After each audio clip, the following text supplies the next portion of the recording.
Hey guys, I am back again with another video. So as you can tell by the title of the screen, this is just going to be another update of my video game collection. Just compile up all the games that I have from the past 2 months. So I'm really glad that I was able to pick up the games that I really want on my list and some games I want to get in the side. So without further ado, let's get it started. The first game is for my Super Nintendo, and the game is Wonders from These 3. The quality is in okay condition. It's just there's some ripping here and there's some marker right here, but they're easily to get out with like rubbing alcohol. But overall with this game, I'm actually haven't really have gone far in this game whatsoever. I'm currently at my first dungeon. I have encountered my first boss, but I kind of have trouble with the first boss because in like 2 or 3 hits I'm dead. It's not really your traditional turn-based RPG in which they use a button, like a certain button to swing your sword. I don't know if they use shields. I haven't really gone far, so I wouldn't know beforehand. But yeah, so I got E3. Next game is for the Xbox 360, which is Alpha Protocol.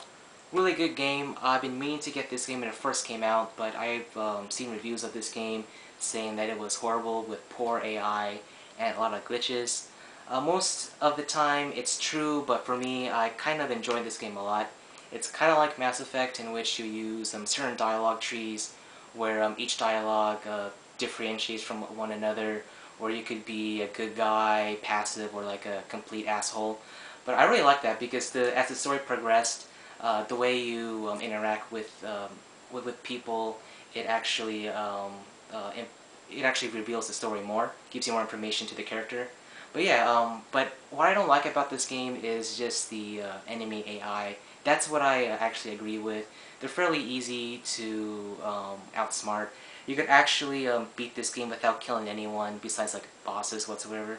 You could easily just breeze through this game. But there's like different options to play this game where you could actually like go guns a-blazing with like kill everyone, or just be really sneaky and just hack computers and just try not to kill anyone, I guess.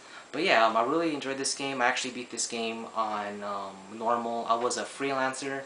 I'm doing recruit right now, so it's getting interesting because if you choose the recruit character, you really don't get any points when you first start out with. So it could get really hard, but it's fairly easy. So for Protocol. Next game is for the PlayStation 3, which is Uncharted 2. I've been meaning to pick this game up. It avoids me like the plague.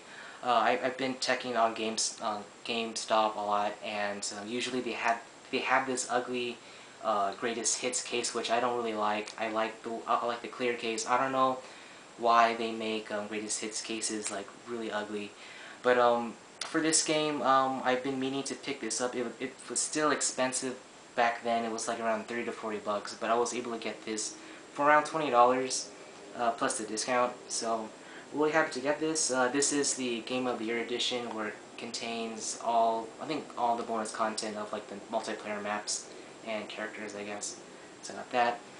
Next game is for the original Xbox, which is Steel Battalion. I actually showed this game from my past videos. It's just my big purchase that I got last summer. Really happy to actually add this to my collection. I never in my life would actually own this game because this game goes really expensive. It kind of outrageous comparing to like eBay and Amazon prices. Can't really compete with that, but for like 80 bucks, really good price for that game. So that. Next game is for the PS1. Hold on, let me get these out right here. First game for PS1 is Bushido Blade. I have number 2, I just want to get number 1 just to complete the set. It's a really fun game to play with your friends. If you play by yourself in the eye, it's kind of cheap, and they usually kill you in like 1 or 2 hits. It's not really your conventional fighting game where there's like a health bar on top of you.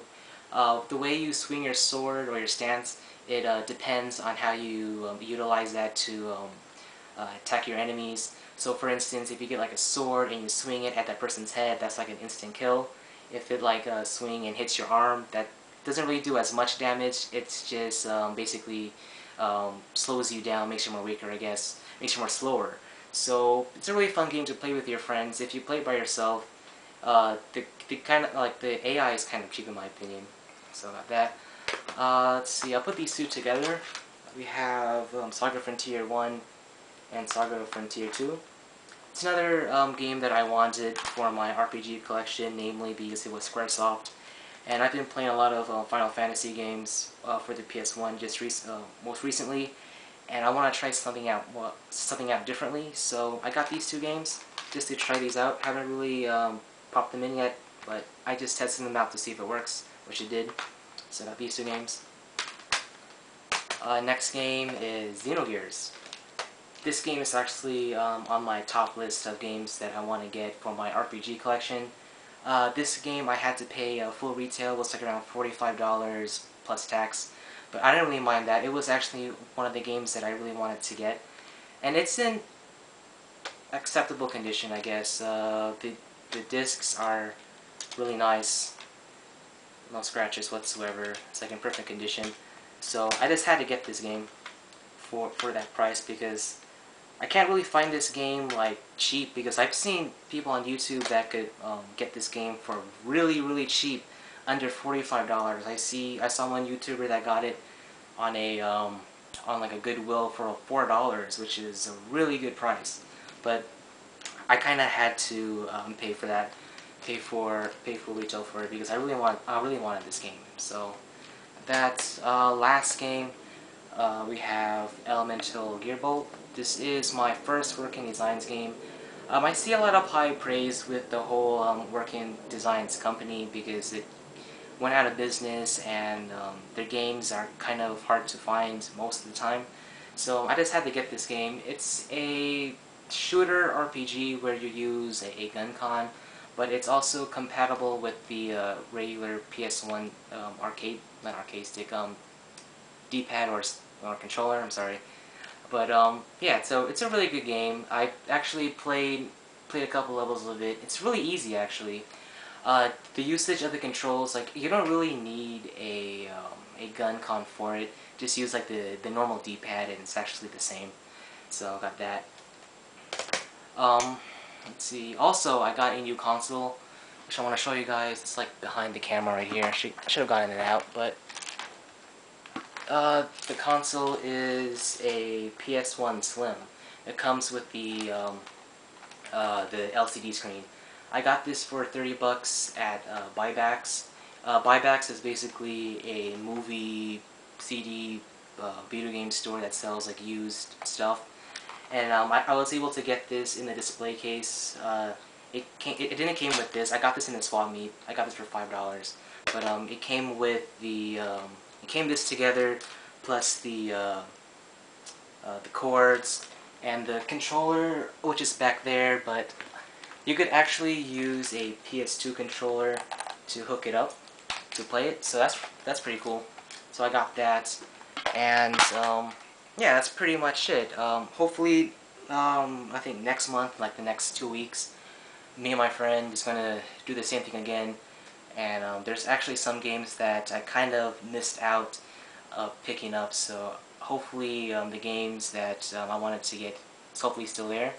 So yeah, that's pretty much it. That's like all the pickups that I got for the past few months. So hope you guys like watching my video, and I'll see you guys later. Bye.